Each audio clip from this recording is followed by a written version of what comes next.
Ya está disponible para los miembros locos por mis cursos otra clase más del curso de macros y VBA en Excel. En este mismo avance puedes ver los primeros minutos de la clase. En ella acabamos con el ejemplo práctico que estoy utilizando para repasar los condicionales y bucles for. Lo hacemos añadiendo algunos detalles muy interesantes al ejemplo para que veáis cómo con lo poco que hemos visto hasta ahora de Visual Basic se pueden realizar cosas realmente potentes. Entre otras cosas, vamos a modificar el documento finalizado en la clase anterior para conseguir que se archiven en otra parte del documento, aquí, las filas que contengan datos no registrados. Es una evolución de lo que teníamos hasta la clase anterior, en la que incluso vamos a utilizar una casilla de verificación para conseguir que el funcionamiento del ejemplo varíe en función de su estado. Como siempre, vamos a tener muchos detalles para contar. En los primeros minutos os daré más detalles de lo que vamos a realizar. También empezaremos con el trabajo. Para ver el resto de la clase o el resto de material de este curso o el de los otros cursos que estoy publicando, recuerda que debes unirte al canal con la suscripción de pago Locos por mis cursos. Por 4,99 al mes puedes acceder a todo el material que ya está publicado. Llevamos en total casi 300 clases de diferentes cursos y al que vaya publicando. Es una suscripción que puedes renovar o cancelar en cualquier momento. No tiene compromiso de continuidad. Siempre que vuelvas, los vídeos estarán disponibles. Si decides unirte, muchas gracias por el apoyo. Si todavía estás dudando si hacerlo o no, a continuación puedes visualizar los primeros minutos de la clase para decidirte. Muchas gracias.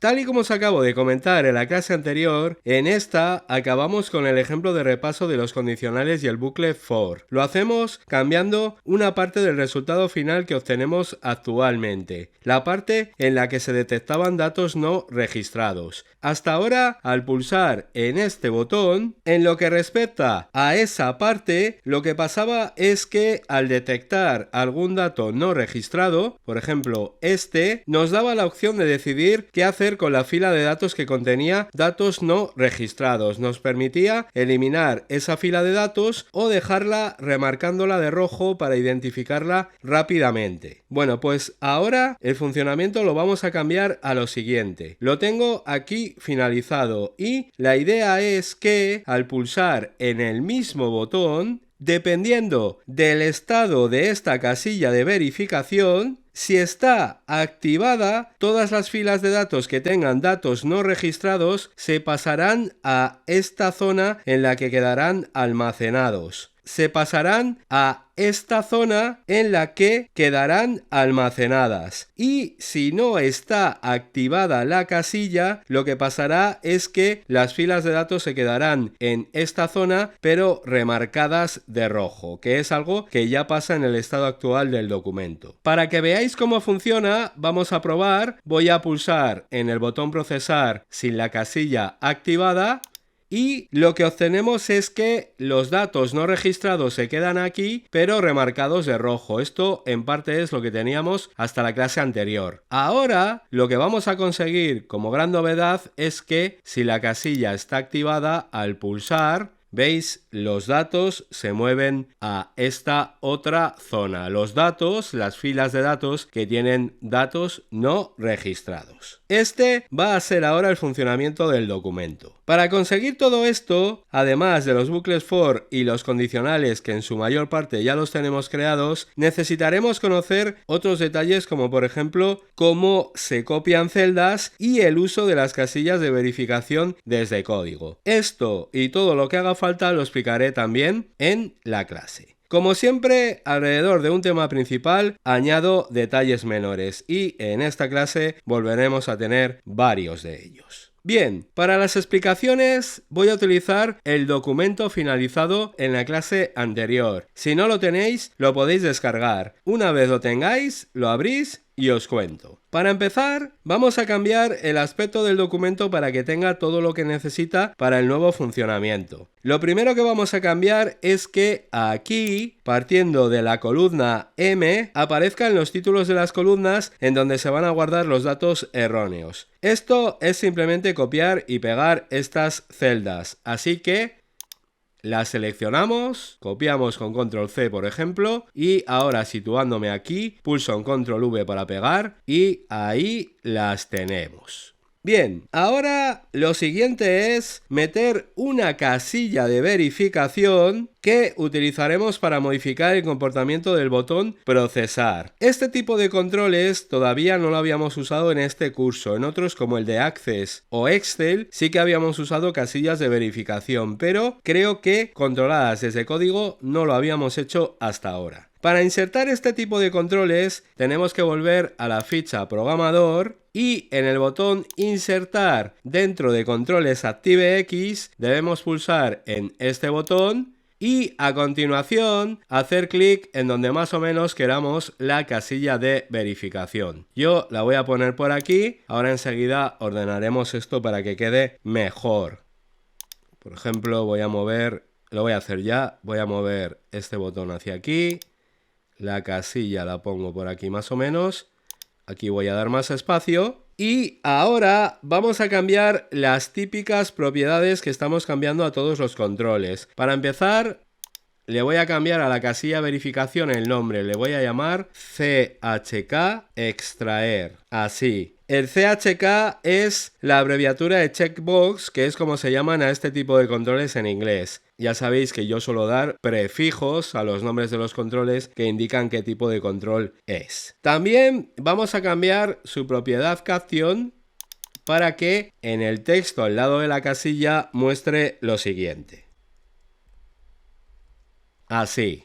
Voy a hacer esto un poco más grande para que se vea y así, perfecto. Bien, recolocáis todo para que quede más o menos así y antes de seguir os voy a contar algo más sobre las casillas de verificación. Os tengo que decir que al tratarse de un control ActiveX lo podemos usar de varias maneras desde código. Por ejemplo, podríamos utilizar sus eventos para lanzar código en ellos. Le puedo decir que al hacer clic encima de la casilla de verificación pase algo. Y también podemos utilizar estos controles utilizando su estado desde código. Por ejemplo, con un condicional podríamos comprobar si está activado o no y en función de eso hacer una cosa u otra. En este caso vamos a optar por esta segunda opción. De la otra manera ya lo usaremos. Entonces, una vez que ya tenemos un punto de partida correcto, vamos al código y empezamos con las modificaciones. Modifico y voy comentando.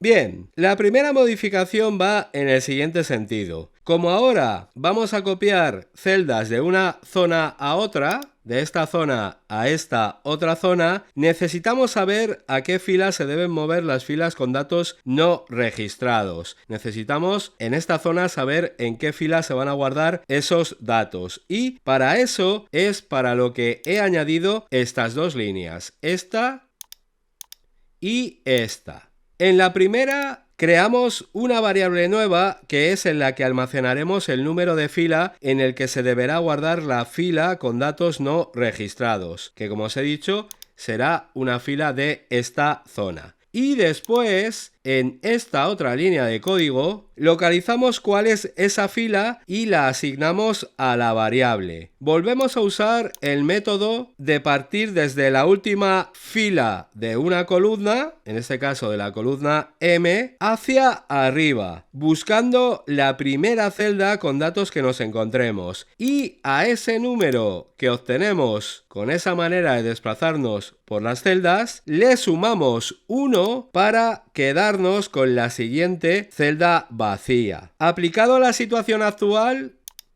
partiríamos desde esta celda hacia arriba y la que encontraríamos sería la celda con el último dato de esta columna, que en este caso, como aquí todavía no hay datos, es la primera, la del título de la columna. Bueno, pues una vez que hemos encontrado esta fila que sería la 1, la que me interesa es la 2 y por eso le sumamos aquí en el código esta unidad. Con este método de desplazarnos encontramos la última celda con datos desde la última celda hacia arriba, pero claro, esa ya está con datos, la que nos interesa es la siguiente, que será en la que irá el nuevo dato que vamos a guardar. Como os digo, es similar a lo que ya hemos hecho en esta otra parte, pero ahora no estamos buscando la última fila con datos para empezar a analizar esos datos. Lo que hacemos es buscar la última fila con datos para que el siguiente dato que se guarde vaya después de esa fila. Bien, seguimos con más modificaciones. Esta es larga, prestad atención y cuando acabemos la comentamos.